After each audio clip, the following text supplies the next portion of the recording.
Hello, welcome to Air Cooled Performance. My name is Wayne Calderar. I am the Harley Doctor. Today, this should be the last video on the rebuild series for the Harley Davidson 4-speed transmission. We went through every component, we took them apart, we identified what was wrong, made the repairs and so forth. So now we're ready to finish this baby up and get ready to stab her in the pig and go down the road. That's one of the best things, right? Yes, sir. All right, so we'll identify what we're going to be working with today. First off, we got these two babies here, the transmission finger rollers or top hats. We're going to be putting those on. And then we've got this is the fill cap for where the transmission oil goes in. And we're also going to use the opening where that's at to make sure that our throwout bearing is functioning properly. Double checking our double check. Okay. And then the next thing we're going to do, or rather the first thing we're going to do, is we're going to put this sprocket on. And if you'll notice, this sprocket is dished back here. It's flat on this side and dished here. And then also, right there, just about every one of them will have a number stamped in there, if you can see that. This is 23, and what that refers to is the amount of teeth that's on this gear. And a 23-tooth sprocket is pretty much standard. You can go up and down a tooth or two for low end or top end, whichever one you're trying to get to. And then we're going to be putting, this is called the super nut. We're going to be putting this on. And when I use these, they have a small O-ring that's included in the bag. The best thing to do with that O-ring is to tie a rock to it and throw it in the creek, because it doesn't do nothing. When you try to tighten it up, they squirt out, and so you don't need that. All right, so anyway, and of course we have our lock tab that's going to go on before the super nut. Okay, and then we're going to put the ratchet lid on, but why did we not put it on yet? The ratchet lid's the last thing we're going to put on, because when we tighten something on this transmission, we're going to need to hold it, right? So let the transmission do the work. So we'll put it in 2 gears at once when we go to tighten this this is an 1 7/8 nut. Now we have the correct tool for that. As you can see, it's got a hole for to slide over the main shaft, but you can do this with a big crescent wrench or 1 7/8 open end. You just need to make sure that you get it good and snug. It doesn't have to be the Godzilla specs. It just has to be good and tight to where there's no slop and it's tight. You'll know when it's tight. It's a big nut. And it's left-hand thread, okay? Left-hand thread. So first thing let's do, let's go ahead and put the top hat rollers, let's go ahead and put the sprocket on first, because we're set up to do that. So, all right, I'm going to get this turned to where you guys can see that, hopefully. All right, so now we've got another thing I want to point out to you. See if I can get it a little bit closer. Is right here, there you see the 2 little punch marks? This is a key, and if you notice there is a cutout in our spacer here, and then we've got the cutout in the spline. Well, this key locks this spacer to the main drive gear. So when you put this in, this is just a little L-shaped key. You're going to put it in and put you a couple punch marks in it to keep it in place, okay? All right, so now we're going to take our sprocket, and when you put this on, see how it's got the dish side here? We want to put the dish side going in. So in other words, flat side out. That's probably the best way to remember, flat side out. So we're just going to go ahead and put this on here, and you'll find that it'll fit on the splines better one way than the other. There we go, just like so. All right, so now then the next thing we want to do is we've got our lock tab, and it has the cutouts in it to line it up on the splines. So we're going to place it on here, get that in position. And then this is our super nut right here, and we're going to put this on, and it has a built-in seal in it. So we're going to just put this on here, and it is a left-hand thread. So we're going to tighten it up just a little. Always make sure you do everything by hand before you put any type of force on it, and as far as a socket or so forth. So we're going to just tighten this up. And as you see, it's starting to, when we get so tight, it starts to turn the whole mechanism. So we're going to go over here and we're going to put this in 2 gears at once. All right. And then here is our tool to go on there. So we're going to slide that up on here like so.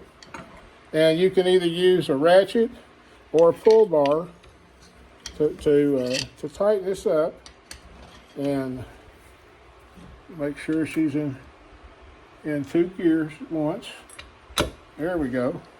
All right, so now we're just gonna tighten that just like so, and that's good and tight, but it's not tighter than it needs to be. And then if you see here, our lock tab is in line with one of the flats on our nuts, so that's what we want. So first, we're going to take this and put it, get it into neutral, like so. And oh yeah, well look at that. She just is slicker than a minnow. And that's what we want right there. That's what we want. So we'll get up here, and that's probably the best lined up tab. And we're going to take our screwdriver and just bend this down just a wee bit.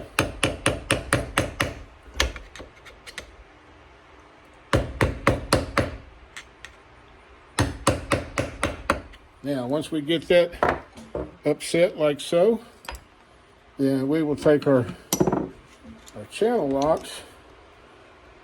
Oh, wrong set. Take our channel locks and then bend this down to the nut, just like so. Had the wrong set of channel locks. But anyway, that is not going nowhere, and that is a good repair. All right, so now let me get this adjusted here where you guys can see inside the gearbox.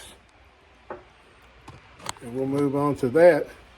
Okay, so now what we're going to do is we're going to take our top hat rollers, which are these, and we're going to put them on top of our fingers on our shifter forks.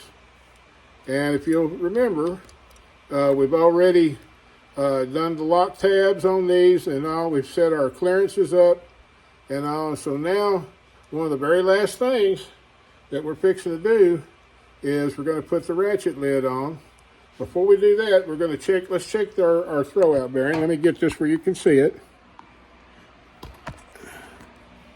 Over here. Okay, now we'll look inside this hole, and you'll want to see that. You see the throwout bearing moving in and out? That's what we want right there. All right, so that's good.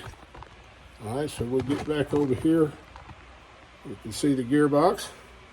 All right, so now what we're going to do, we're going to place this in neutral. So right there in between the gears like so, just like that. Now at this point, we're going to take, because we're just about done, we're going to take some assembly lube and we're just going to put it in here on everything. And that way, you know, it won't be completely dry. And this stuff is really thick, but it works really well. And you don't need a ton of it. Just a couple of globs in there, it'll thin out and get right where it's supposed to be as soon as it turns over. All right, so now, armed with that, we are ready to put our ratchet lid back on. So we put everything in neutral. And so now we're going to come over here and we're going to place him on there just like so. Now, first thing we're going to do is we're going to put a screw in here just to hold everything copacetic. Let me get the drive. So we're going to just run this down. You can't see it. We're going to just run this down just to hold the cover roughly into place. Okay? Okay, so we've done that. So now what we want to do is we want to make sure, we get this back over here, we want to make sure that this is still good and free, and it is. There we go. That's how you know when you can turn your main shaft this way and your sprockets back this way. That's when you know that you are in neutral and it's all good. So now what we got to do, one other thing I want to point out to you is this transmission is vented, and it takes a special screw. Let me get over here where you can see. All right, if you'll notice right here on this boss, that hole is just a little offset. Well, it takes this screw right here, and this screw has got, it's hollow and it's vented. And so you want to check that. I don't know that I'd recommend doing that. That's how I check it. And so it goes right here. And what that does is that makes sure that there's no built up pressure in the transmission, which I don't believe it would ever do be enough to make a hill of beans. But anyway, that's pretty much it. That and just putting in the rest of these screws. And so that's pretty much where we want it to be. And I